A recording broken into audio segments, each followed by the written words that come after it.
Kedengaran nggak suara saya? Kedengaran. Iya. Jadi pola ini yang harus dicari dan diselesaikan oleh saudara kami Kristen. Yang pertama adalah bagaimana Kristen itu bisa selamat dengan menggunakan kaidah-kaidah yang ada di Bible.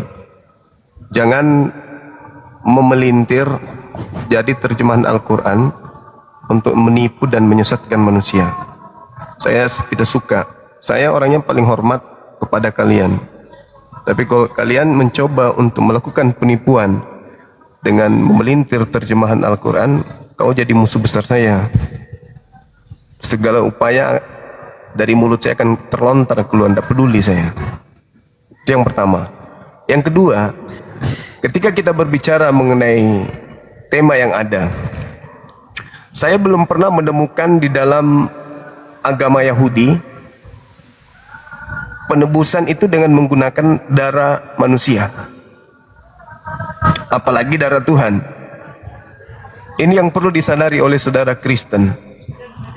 Polanya di mana? Yesus itu firman. Sederhananya, Yesus itu firman. Di mana firman itu adalah Bapa. Bapa itu sendiri, Theos itu sendiri. Si Bapa turun ke bumi menjadi manusia, mengambil rupa manusia. Jadi yang manusia melata di bumi yang puasa 40 hari 40 malam ini, itu adalah si Bapa yang turun bersandiwara menjadi manusia, lalu mati nebus dosa. Berarti di Kristen polanya adalah Tuhannya mati nebus dosa. Tuhannya mati nebus dosa. Nah, pola di dalam agama Yahudi sebagai sumber satu-satunya perjanjian lama itu di mana? Di dalam kitabnya Yahudi ada pengajaran bahwa Tuhannya mereka turun mati dibunuh manusia untuk nebus dosa manusia. Sedangkan yang ada di dalam ajaran Yahudi, binatang yang menjadi korban penebus dosa. Dari mana polanya Kristen? Kok Tuhannya yang turun untuk mati nebus dosa? Ini ajaran dari mana diterima Kristen ini yang begini ini? Ya mungkin seperti itu. Kristen yang hebat silakan naik. Silakan. Sederhananya aja cuma ketika Yesus Kristus ini datang, maka dia ini menjadi sebuah ajaran yang baru gitu loh. Benar nggak? Mengganti atau menggenapi dari ajaran yang lama. Maka yang dipakai adalah sebuah ajaran yang baru ini. Itulah fungsi diturunkan utusan, kan begitu. Benar nggak?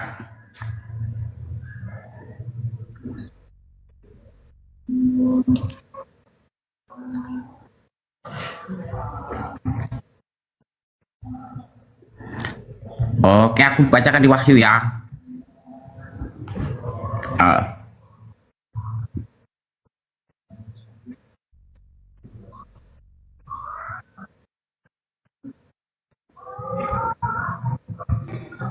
Pahami itu dulu. Jadi yang saya katakan tadi, Kristen ini mendapatkan ilmu dari mana? Kok bisa-bisanya Tuhan yang mati untuk nebus dosa orang-orang Kristen? Apa kalian itu tidak jengkel sama para pembunuh? Kalian itu sayang kepada mereka para pesina, sayang mereka dengan pemburit. Kalian sayang dengan orang-orang yang memperkosa ibu kandungnya. Kalian sayang dengan anak-anak yang kemudian membunuh orang tuanya. Sampai Tuhan harus turun untuk melegalkan, menghapuskan dosa-dosa biadab mereka itu. Ini ajaran dari mana?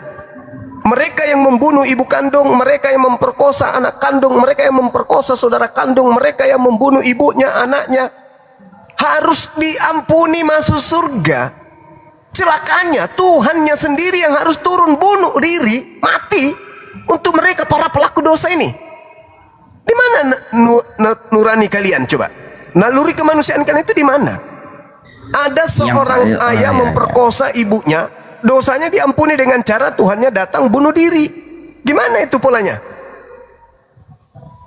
Coba, ketika ada orang membunuh anak kandungnya, sebelum dibunuh anak kandungnya dia perkosa dulu sampai anaknya mati. Lalu demi untuk menyelamatkan pemerkosa ini, Tuhan kau turun mati di atas salib tuh. Untuk apa kau mati, wahai Yesus? Aku ingin mengampuni dosa orang tadi yang memperkosa anaknya sampai meninggal. Tuhan biadab. Hanya dengan mengatakan aku percaya Yesus, dosa memperkosa anak kandung sampai mati itu diampuni gitu. Hah, hebat kali agama kau ini. Ajaran apa itu? Ajaran pemalas. Itu namanya Apa? Kasih kemurahan Tuhan. matamu. Ya udah, kau perkosa aja semua orang. Aduh.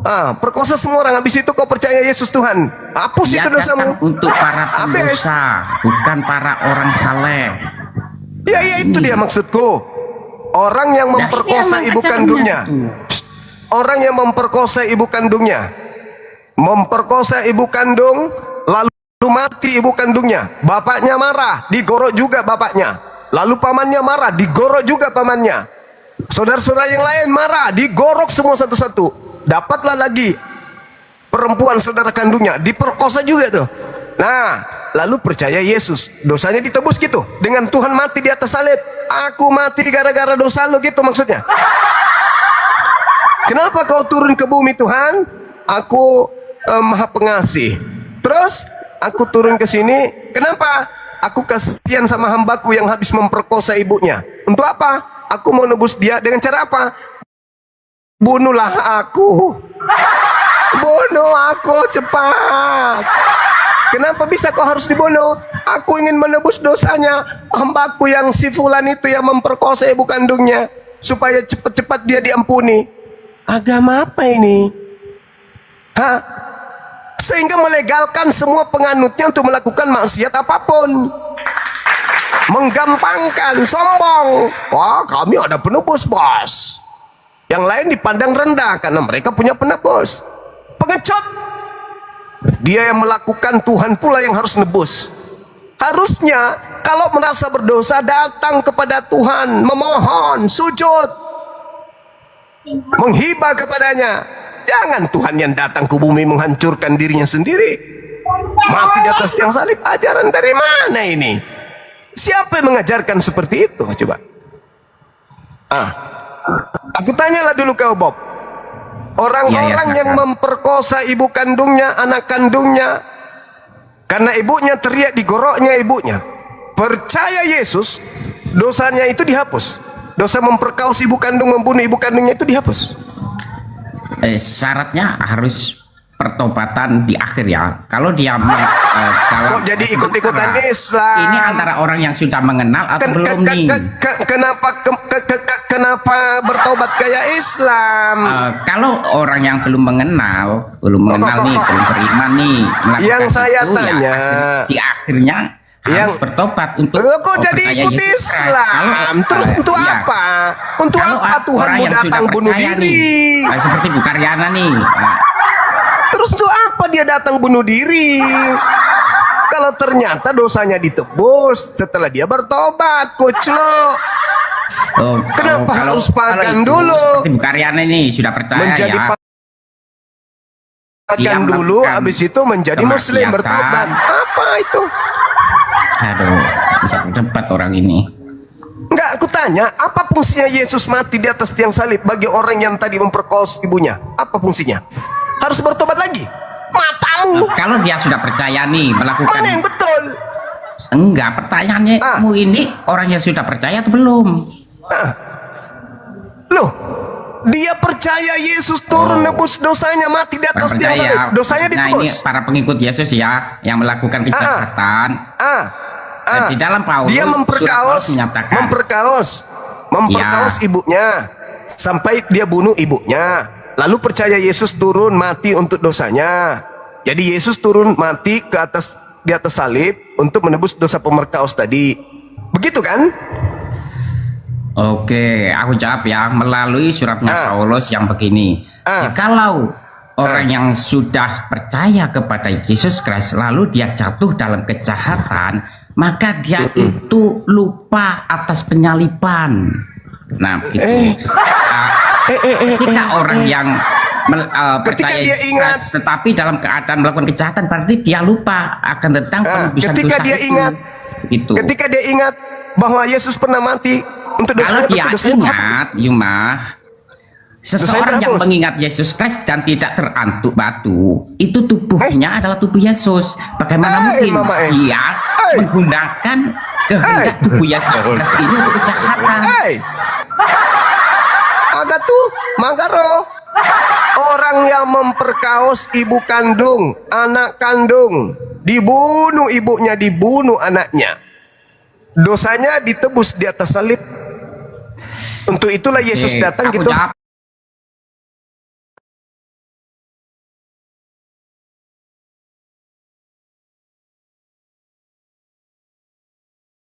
Sama ibunya, makanya aku datang untuk mati demi mereka, demi dia.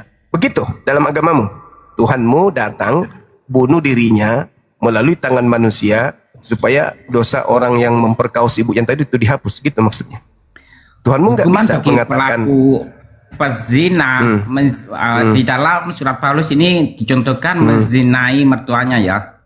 Ini tubuhnya dikasihkan ke iblis, sementara ruhnya masih dirangkul Allah gitu. ya, maksud saya fungsi darah Yesus di situ bagi yang memperkaos ibunya apa? Iya, ruhnya masih dirangkul gitu. Dia percaya Sebagai Yesus. pelaku pezina ya. Dia percaya Yesus. Tubuhnya diserahkan ke iblis. Dia percaya Yesus lalu memperkaos. Iya, ya ini contohnya. Pelaku pezina. Lalu memperkaos ibu kandung lagi sampai dibunuh. Fungsi darah Yesus untuk dia apa? Tidak ada pertobatan yang ujuk-ujuk, Bang Juma. Nggak ada yang ujuk-ujuk. Masih ada Harus pertobatan? dibarengi dengan dibarengi dengan perbuatan. Jadi masih ada Menyesal dan bertobat pertobatan? itu. Oh, gini.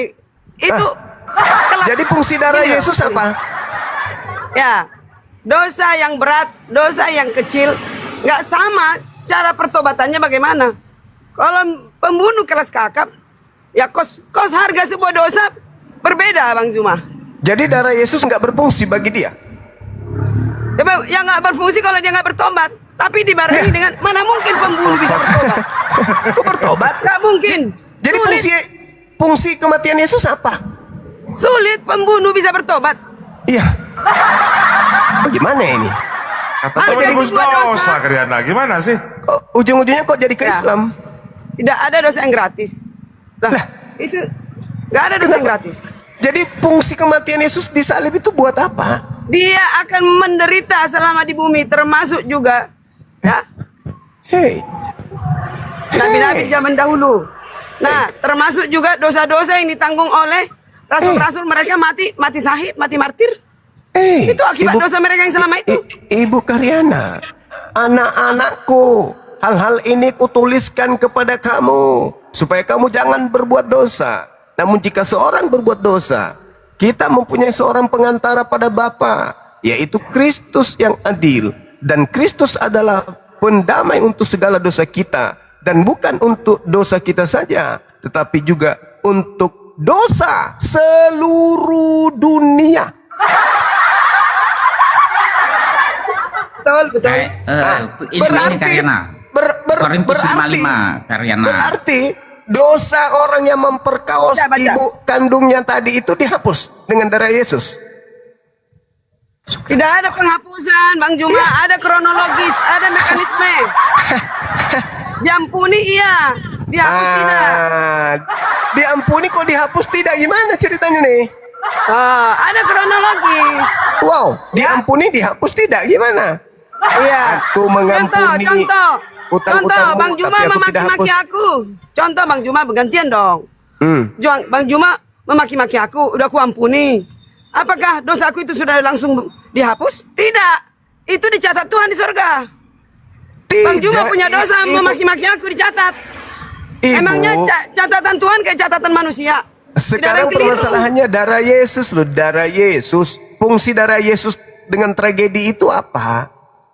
Saya maki. Oke. Harus dari awal, Bang Juma. Bagaimana dulu awalnya?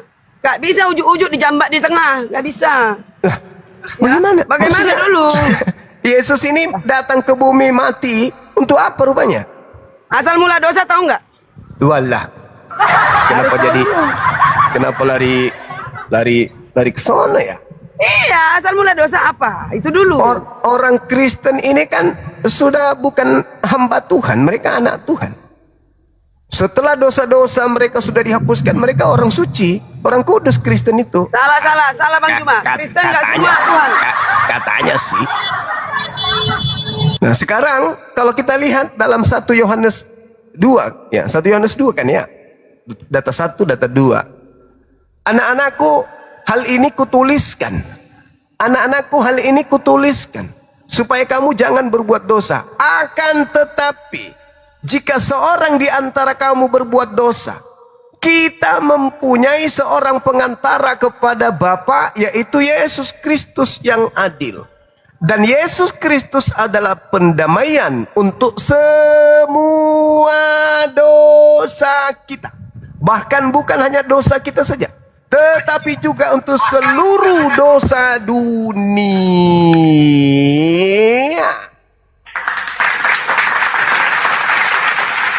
Dalil itu menggambarkan apa? Ya, itulah Injil kabar baik. Tuh kabar baik. Sudah selesai. Jadi yang tadi memperkaos ibunya tanpa syarat apapun, percaya kepada Yesus sebagai pendamai pengantara kepada Bapa, maka dosa-dosa pelaku tadi dihapuskan. Bahkan bukan cuma itu, bahkan seluruh dosa dunia. Sudah saatnya kita hidup ala binatang, apalagi. Udah nggak usah lagi kan, kita bukan hamba Tuhan lagi kan, kita anak Tuhan kan, kita pewaris surga. Yuk maksiat yuk.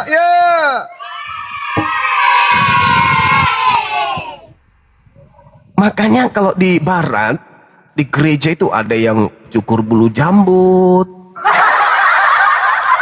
ada yang bikin gereja khusus gay. Di Indonesia ini aja ya, orang-orang Kristen itu alim-alim. Orang Kristen di luar sana, aduh, udahlah bos. Hanya jadikan sebagai rutinitas harian aja nya itu. Memangnya siapa yang pernah memperkosa ibunya sendiri, Bang? Lah, ini contoh dosa dunia. Dosa dunia itu apa? Memperkosa ibu, memperkosa anak, memperkosa kambing, sapi. Dosa dunia, segala sesuatu yang tercemar, yang mencemarkan diri dan mencemarkan orang, itu dosa dunia. Semua maksiat itu dosa dunia. Tuh, jadi nggak perlu lagi tanya siapa itu keadaan manusia. Tidak ada wanita, lubang pintu pun jadi. Itu fakta real. Apalagi iblis. Tuhan Yesus kepada iblis. Iya, iblis. Sehingga binasa tubuhnya agar rohnya diselamatkan pada hari Tuhan. Jadi Kristen harus diserahkan ke iblis dulu kan? Iya, bagi pelaku pelanggaran berat ya. Seperti pencabulan, pembunuhan. Diserahkan ke iblis dulu dalam nama Yesus. Wahai bagi iblis, pelaku pelanggaran berat itu loh. Wahai iblis, ini aku serahkan dalam nama Yesus untukmu. Coba ke obok-obok dia, si Bob, iblis, obok-obok dia supaya nanti dia diselamatkan. Halo. Ya, silakan. Bang, saya ibadah zuhur dulu sebentar. 15 menit. Ya, assalamualaikum. Bang Wan. Waalaikumsalam. Iya Bang Wan. Baik Bang. Oke. Boleh Ya, teman-teman 15 menit. Boleh Bang. Boleh Bang. Oke, Boleh. sip. Sama Bang.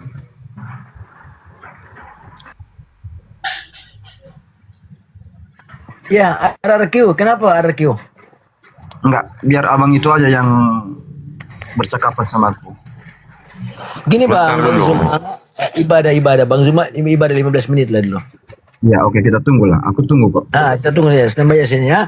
Sambil menunggu, sambil tapping dong. Iya. Ulang kah? Ya, Jadi kita sambil di sini tes ulang, sambil saya tap layar teman-teman ya yang belum posting ulang, kemudian di share, dibagi-bagikan teman-teman. Jangan lupa juga absen loforen ya teman-teman yuk. ya, jadi kita tak payah kontrol, tidak usah panas apa semua ya, Bob Chen, ada si Masaha. Iya, aku jelaskan dulu, Bang Wan, tentang ayat-ayat penebusan dosa ya. Sebentar Bob. Ini Liz King ini Kristen apa? Liz King, selamat siang Liz King.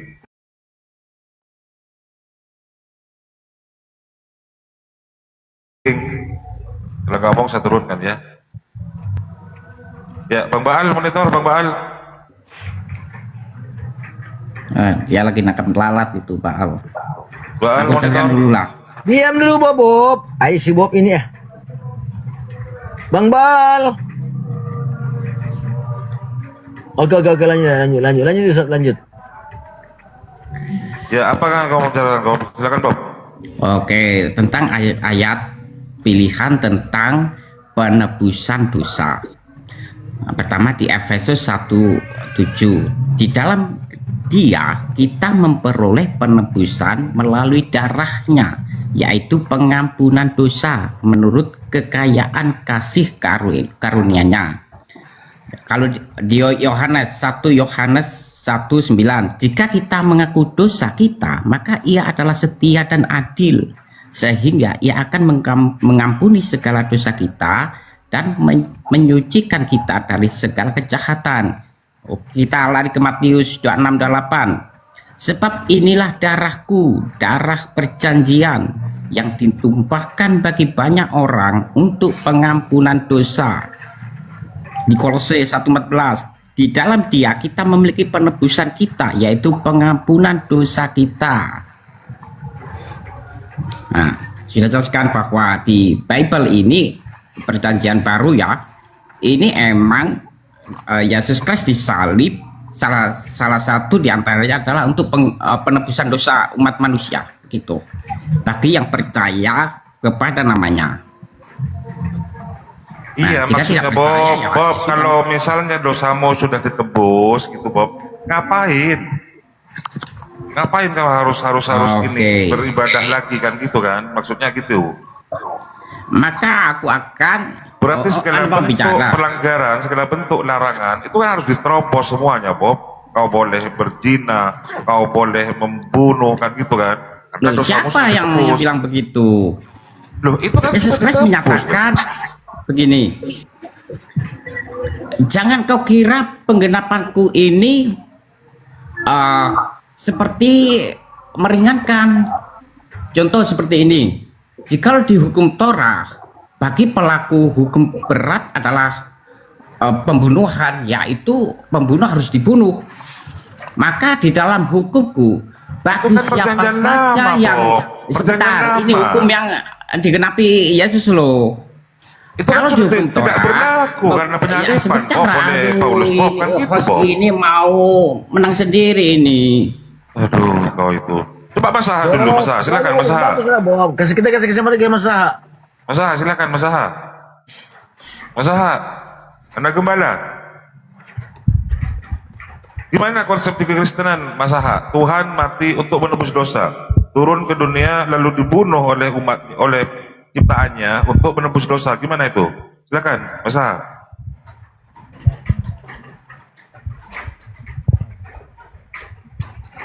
Nggak ada suara Masaha.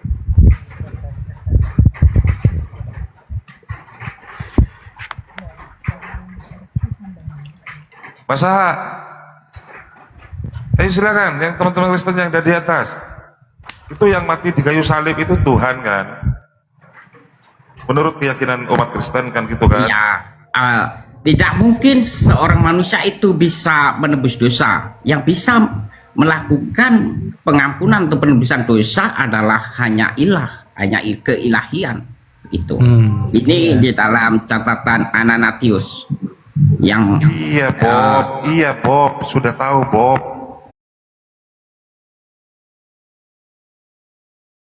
Penebusan itu nggak berlaku lagi Bob. Darah Tuhanmu itu nggak berlaku lagi Bob. Gimana sih kau Bob? Nggak berlaku di mana? Itu kan sudah ditebus dengan darah. Oke, aku bacakan lagi. Di antara dari peristiwa penyaliban itu, hikmah yang kita ambil adalah seseorang akan, Paulus menyatakan, jika tidak ada kebangkitan, aku nggak akan beritakan ajaran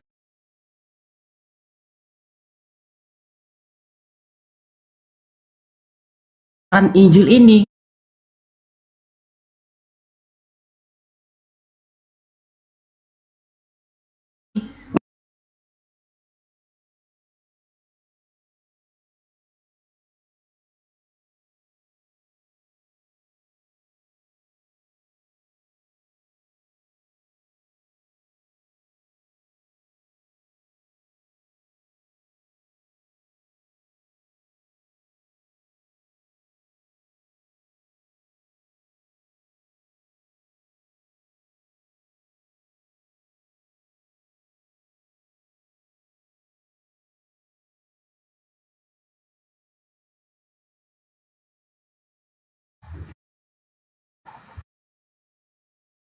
Loh, ya lo masih beribadah kok.